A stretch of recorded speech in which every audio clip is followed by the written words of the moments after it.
Hello friends, welcome to my channel simple B and BPSC. आज हम करने वाले हैं मॉडर्न हिस्ट्री, जो कि 41वीं बीपीएससी से लेकर 69वीं बीपीएससी में पूछे गए सभी प्रीवियस ईयर क्वेश्चन है, और साथ में बीपीएससी टीचर एग्जाम में जो पूछा गया है टीआरई 1 और 2 में पूछा गया प्रश्न को भी हम साथ में देखेंगे। ये पार्ट 9 है। इससे पहले जो है हमने 8 पार्ट ऑलरेडी अपलोड कर दिया है मॉडर्न हिस्ट्री से संबंधित। हर एक पार्ट में आपको 30 प्रश्न मिलेंगे और आप जो है इसको देख सकते हैं इसी चैनल के प्लेलिस्ट में जाकर।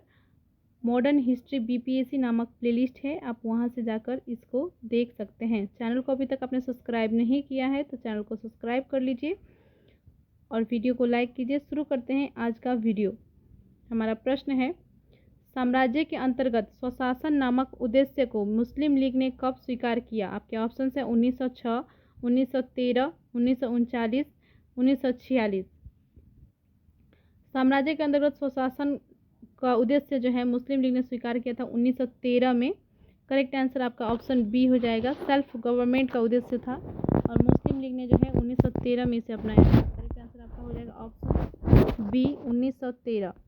अगला प्रश्न देखते हैं। होम चार्जेस या ब्रिटेन में भारतीय सरकार के खर्चे में समाहित थे। होम चार्जेज या ब्रिटेन में भारतीय सरकार के खर्चे में क्या क्या समाहित थे? आपके ऑप्शन है ब्रिटिश भारतीय अधिकारियों का पेंशन, भारत में खरीदे गए सैन्य एवं अन्य भंडार, रेलवे के गारंटीड ब्याज, उपरोक्त सभी, उपरोक्त में से कोई नहीं, उपरोक्त में से एक से अधिक। 65वीं बीपीएससी में पूछा गया ये प्रश्न है। होम चार्जेज या ब्रिटेन में भारतीय सरकार के खर्चे में जो है सभी समाहित थे। ब्रिटिश भारतीय अधिकारियों की पेंशन, भारत में खरीदे गए सैन्य एवं अन्य भंडार, रेलवे के गारंटीड ब्याज। करेक्ट आंसर आपका हो जाएगा ऑप्शन डी, उपरोक्त सभी। अगला प्रश्न देखते हैं। 1897 के भारतीय राष्ट्रीय कांग्रेस के अमरावती अधिवेशन को किसने 3 दिवसीय तमाशा कहा था? आपके ऑप्शन है जतीन्द्रनाथ बनर्जी, सतीश मुखर्जी, अश्विनी कुमार दत्त, हरकिशन लाल, उपरोक्त में से कोई नहीं, उपरोक्त में से एक से अधिक। 65वीं बीपीएससी में पूछा गया ये प्रश्न है।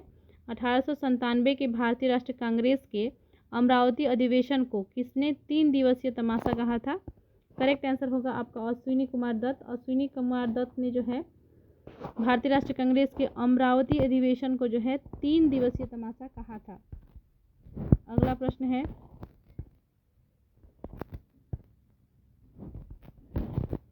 जिमरमैन योजना से संबंधित व्यक्ति थे लाला हरदयाल, भूपेन्द्र दत्त, वीरेंद्रनाथ चट्टोपाध्याय, उपरोक्त सभी, उपरोक्त में से कोई नहीं, उपरोक्त में से एक से अधिक। देखिए, प्रथम विश्व युद्ध के दौरान जो है जर्मनी से जो है शस्त्र और गोला बारूद लाने के लिए जो है एक योजना बनाई गई थी और विदेश में रह रहे भारतीयों के साथ जो है योजना बनाई गई थी, जिसे जो है हिंदू जर्मन षड्यंत्र या जिमरमैन योजना के नाम से जाना जाता है। और इसमें जो है लाला हरदयाल, भूपेन्द्र दत्त तथा वीरेंद्रनाथ चट्टोपाध्याय सभी जो है इस योजना से संबंधित है, इसलिए करेक्ट आंसर आपका हो जाएगा ऑप्शन डी, उपरोक्त सभी। अगला प्रश्न देखते हैं। किसान नेता मोतीलाल तेजावत संबंधित है? आपके ऑप्शन है बिजौलिया आंदोलन से, मेवाड़ के भील आदिवासी आंदोलन से, मारवाड़ के किसान आंदोलन से, यूपी के किसान आंदोलन से, उपरोक्त में से कोई नहीं, उपरोक्त में से एक से अधिक। किसान नेता मोतीलाल तेजावत जो है संबंधित है मेवाड़ के भील आदिवासी आंदोलन से। मेवाड़ के भील आदिवासी आंदोलन से, मेवाड़ के भील आदिवासी आंदोलन से ये संबंधित है मोतीलाल तेजावत। अगला प्रश्न देखते हैं। साइमन कमीशन को किसकी अध्यक्षता में नियुक्त किया गया था? आपके ऑप्शन है sir John Simon, Clement Attlee, Harry Levy Lawson, Edward Cadogan, उपरोक्त में से कोई नहीं, उपरोक्त में से एक से अधिक। साइमन कमीशन को जो है सर जॉन साइमन की अध्यक्षता में नियुक्त किया गया था। अगला प्रश्न देखते हैं। इन्होंने ही जो है साइमन कमीशन की अध्यक्षता की थी। साइमन कमीशन जो है 1928 में भारत आई थी। अगला प्रश्न है आपका, 1920 के मध्य में हिंदुस्तानी सेवा दल की शुरुआत किसने की? आपके ऑप्शन है जवाहरलाल नेहरू, सुभाष चंद्र बोस, एन.एस. हार्डिकर, एन.जी. रंगा। उपरोक्त में से कोई नहीं, उपरोक्त में से एक से अधिक। हिंदुस्तानी सेवा दल की शुरुआत किसने की थी? हिंदुस्तानी सेवा दल की शुरुआत जो है किसने की थी, ये पूछा गया आपसे। आपका करेक्ट आंसर है एन.एस. हार्डिकर। ऑप्शन सी आपका करेक्ट होगा, एन.एस. हार्डिकर। अगला प्रश्न देखते हैं, बम्बई योजना में प्रस्ताव था। आपके ऑप्शंस हैं, बम्बई योजना में क्या क्या प्रस्ताव था, ये पूछा गया है। तीव्र आर्थिक विकास दर का, समान वितरण का, कुछ पूंजीवादी विशेषताओं के परित्याग का, कर्मचारी या कामगार कल्याण योजना का। उपरोक्त में से कोई नहीं, उपरोक्त में से एक से अधिक।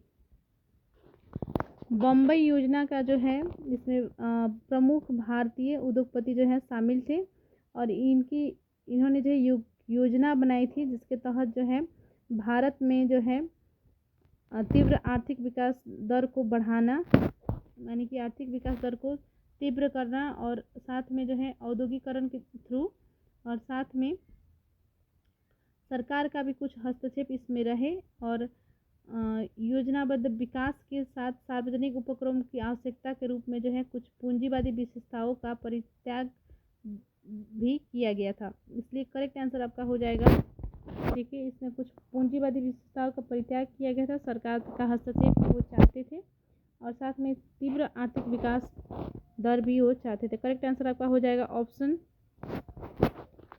आपका ई हो जाएगा, क्योंकि इसमें उपरोक्त में से एक से अधिक जो है इसका करेक्ट आंसर होगा, ऑप्शन ई। अगला प्रश्न देखते हैं, जमशेदपुर लेबर एसोसिएशन की स्थापना 1920 में किसने की? आपके ऑप्शन है एस.एन. हलदर, व्योमकेश चक्रवर्ती, रमेश पाल, स्वामी विश्वानंद।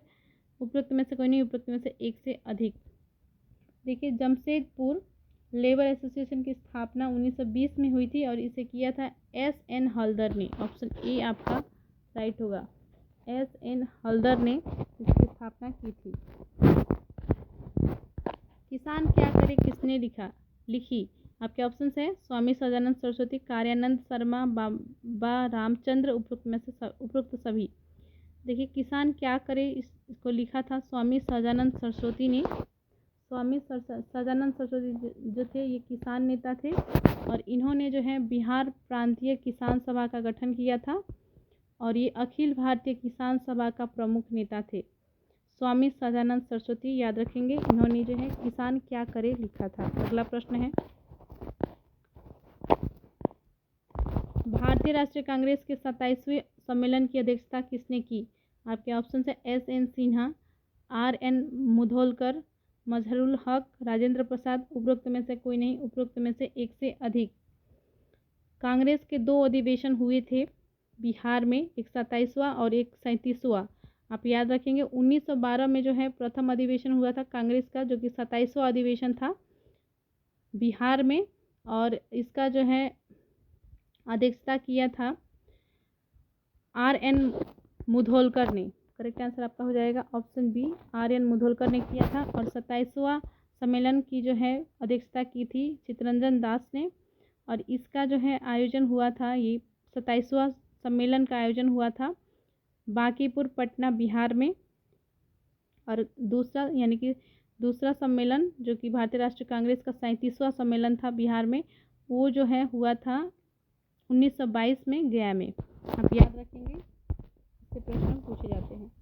अगला प्रश्न है, 1912 में पटना में होने वाले भारतीय राष्ट्रीय कांग्रेस के अधिवेशन के अध्यक्ष कौन थे? आपके ऑप्शन है आर.एन. मुधोलकर, ए.सी. मजूमदार, मदन मोहन मालवीय। उपरोक्त में से कोई नहीं, उपरोक्त में से एक से अधिक। करेक्ट आंसर आपका वही होगा, आर.एन. मुधोलकर। हमने अभी इसके बारे में डिस्कस किया। 1912 में जो है बांकीपुर पटना में भारतीय राष्ट्रीय कांग्रेस का 27वां अधिवेशन हुआ था जिसकी अध्यक्षता आर.एन. मुधोलकर ने किया था। अगला प्रश्न देखते हैं, बीपीएससी टीचर स्कूल टीचर का जो है पीटीआरई एग्जाम हुआ था उसी में पूछा गया ये प्रश्न है। मदरलैंड को किसने प्रकाशित किया? आपके ऑप्शन है राजेंद्र प्रसाद, मोहम्मद शफी, मजहरुल हक, ब्रज किशोर प्रसाद। उपरोक्त में से कोई नहीं, उपरोक्त में से एक से अधिक। 65 बीपीएससी में पूछा गया ये प्रश्न है।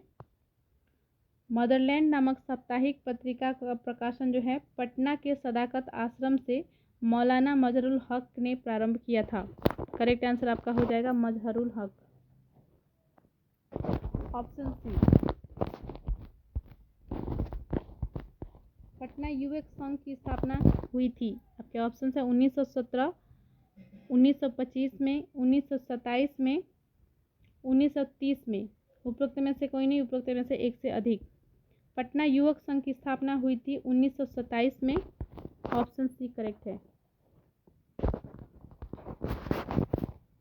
स्वराज मेरा जन्मसिद्ध अधिकार है, मैं इसे पाकर रहूंगा, किसने कहा? आपके ऑप्शन से एम के गांधी, जवाहरलाल नेहरू, बाल गंगाधर तिलक, भगत सिंह। ये तो बहुत ही फेमस प्रश्न है और बार बार जो है प्रश्न पूछे जाते हैं, आप याद रखिएगा। बाल गंगाधर तिलक ने ये कहा था स्वराज मेरा जन्मसिद्ध अधिकार है और इसे मैं पाकर रहूंगा या लेकर रहूंगा। अगला प्रश्न है, देखिए फिर से सेम प्रश्न रिपीट हुआ है। किसने कहा था स्वराज मेरा जन्मसिद्ध अधिकार है, इसे मैं लेकर रहूंगा? इसका करेक्ट आंसर आपका होगा बाल गंगाधर तिलक ने ये कहा था। और इन्होंने जो है भारतीय राष्ट्रीय कांग्रेस के लखनऊ अधिवेशन में 1916 में जो है इन्होंने ये बात कही थी, स्वराज मेरा जन्मसिद्ध अधिकार है और मैं उसे लेकर रहूंगा। और ये जो है एक गर्मपंथी नेता थे कांग्रेस के। अगला प्रश्न देखते हैं, बाल गंगाधर तिलक आपका करेक्ट आंसर हो जाएगा। देखिए फिर से सेम प्रश्न आया है, फिर से ये रिपीट हुआ है, वीवीआई क्वेश्चन है ये। बाल गंगाधर तिलक आपका करेक्ट आंसर होगा। अगला प्रश्न देखते हैं, देखिए फिर एक बार रिपीट हुआ बाल गंगाधर तिलक। अगला प्रश्न है, भारतीय क्रांति की जननी किसे कहा गया? Shrimati Annie Besant, Sarojini Naidu, madam Bhikaji Rustom Cama. उपरोक्त में से कोई नहीं, उपरोक्त में से एक से अधिक। भारतीय क्रांति की जननी जो है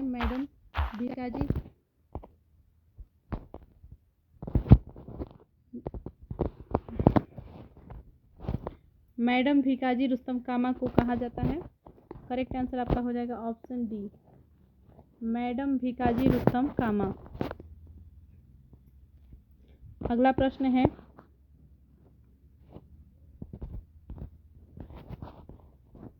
मैडम कामा ने भारत में त्रिरंगी स्वतंत्रता ध्वज को कहाँ फहराया था?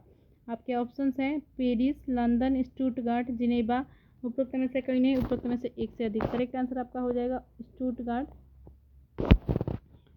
मैडम कामा ने जो है 1907 में जर्मनी में स्टुटगार्ट में आयोजित अंतर्राष्ट्रीय सोशलिस्ट सम्मेलन में उन्होंने भारतीय स्वाधीनता का झंडा सर्वप्रथम फहराया था। करेक्ट आंसर आपका हो जाएगा स्टुटगार्ट। और इन्हें जो है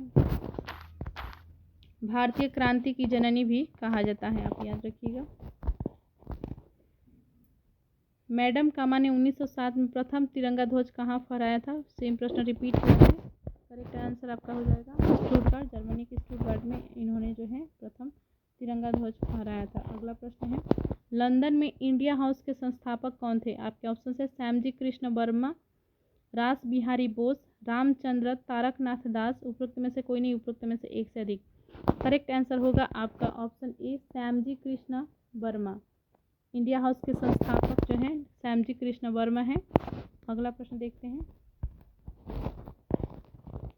बंगाल विभाजन के विषय में किसने कहा था विभाजन हमारे ऊपर बम की तरह गिरा? आपके ऑप्शन है सुरेंद्रनाथ बनर्जी, गोपाल कृष्ण गोखले, बिपिन चंद्र पाल, चित्तरंजन दास। उपरोक्त में से कोई नहीं, उपरोक्त में से एक से अधिक। 67 बीपीएससी में पूछा गया ये प्रश्न है। देखिए बंगाल विभाजन के विषय में विभाजन हमारे ऊपर बम की तरह गिरा, ये कहा था सुरेंद्रनाथ बनर्जी ने। करेक्ट आंसर हो जाएगा आपका ऑप्शन ए, सुरेंद्रनाथ बनर्जी। इन्होंने जो है भारतीय संघ यानी कि इंडियन एसोसिएशन की स्थापना की थी। अगला प्रश्न देखते हैं, अब ये सेकेंड सिविल सर्वेंट थे भारत के।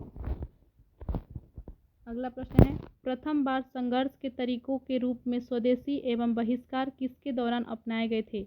आपके ऑप्शन है होम रूल होम रूल आंदोलन, साइमन कमीशन के भारत आगमन, बंगाल विभाजन, उपरोक्त में से एक से अधिक, उपरोक्त में से कोई नहीं।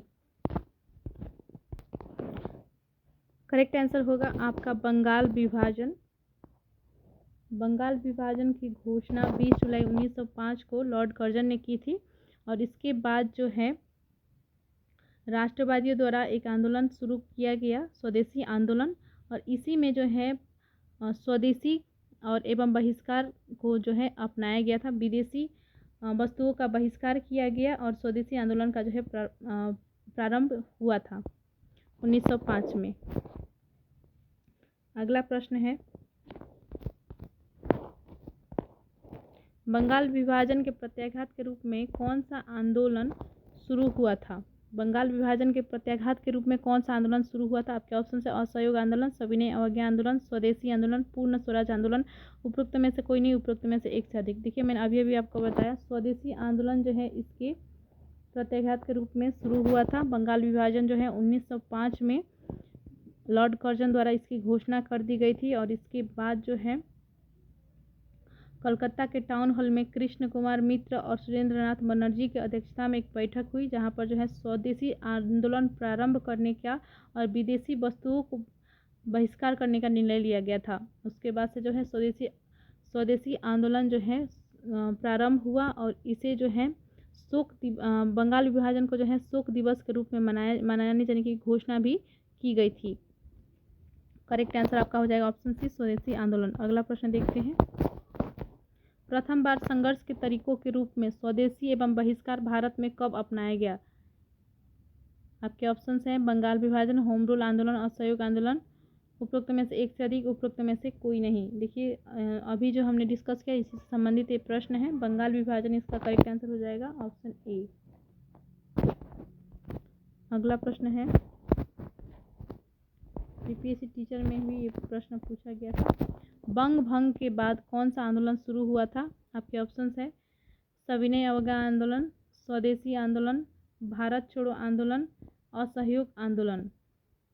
बंग भंग के बाद जो है स्वदेशी आंदोलन शुरुआत हुई थी और स्वदेशी आंदोलन की शुरुआत जो है 1905 में जब बंगाल विभाजन की घोषणा हुई थी उसके बाद से जो है इसकी शुरुआत हुई थी। करेक्ट आंसर आपका हो जाएगा स्वदेशी आंदोलन ऑप्शन बी। अगला प्रश्न देखते हैं, वर्ष 1905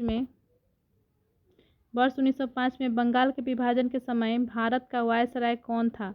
आपके ऑप्शंस हैं lord Canning, general Dyer, lord Wellesley, lord Curzon. Correct answer हो जाएगा आपका लॉर्ड कर्जन। इन्हीं ने जो है घोषणा किया था 1905 में, लॉर्ड कर्जन द्वारा ही घोषणा की गई थी बंगाल के विभाजन का। अगला प्रश्न है, इनमें से किस काल में स्वदेशी आंदोलन का भारत में उत्थान हुआ? आपके ऑप्शन है जालियांवाला बाग त्रासदी का विरोध, बंगाल के विभाजन का विरोधी आंदोलन, गांधी जी का चंपारण सत्याग्रह, रॉलेट एक्ट विरोधी आंदोलन। ये भी सेम प्रश्न है, करेक्ट आंसर हो जाएगा आपका ऑप्शन बी, बंगाल के विभाजन का विरोधी आंदोलन, ऑप्शन बी। अगला प्रश्न देखते हैं, बंगाल का विभाजन प्रभावी हुआ। देखिए 20 जुलाई 1905 को जो है इसकी घोषणा की गई थी और ये लागू हुआ था 16 अक्टूबर 1905 को जो है ये लागू हुआ था। करेक्ट आंसर आपका ऑप्शन सी हो जाएगा। बंगाल का विभाजन की घोषणा की गई थी 20 जुलाई 1905 को और ये जो है लागू हुआ था, प्रभावी हुआ था 16 अक्टूबर 1905 को। आप याद रखेंगे ये डेट को। करेक्ट आंसर आपका ऑप्शन सी हो जाएगा। अगला प्रश्न देखते हैं, इस पार्ट में इतने ही प्रश्न हैं। अगला पार्ट में जो है हम और प्रश्नों को देखेंगे। वीडियो अच्छी लगी हो तो चैनल को सब्सक्राइब कर लीजिए, दोस्तों में शेयर कीजिए। धन्यवाद।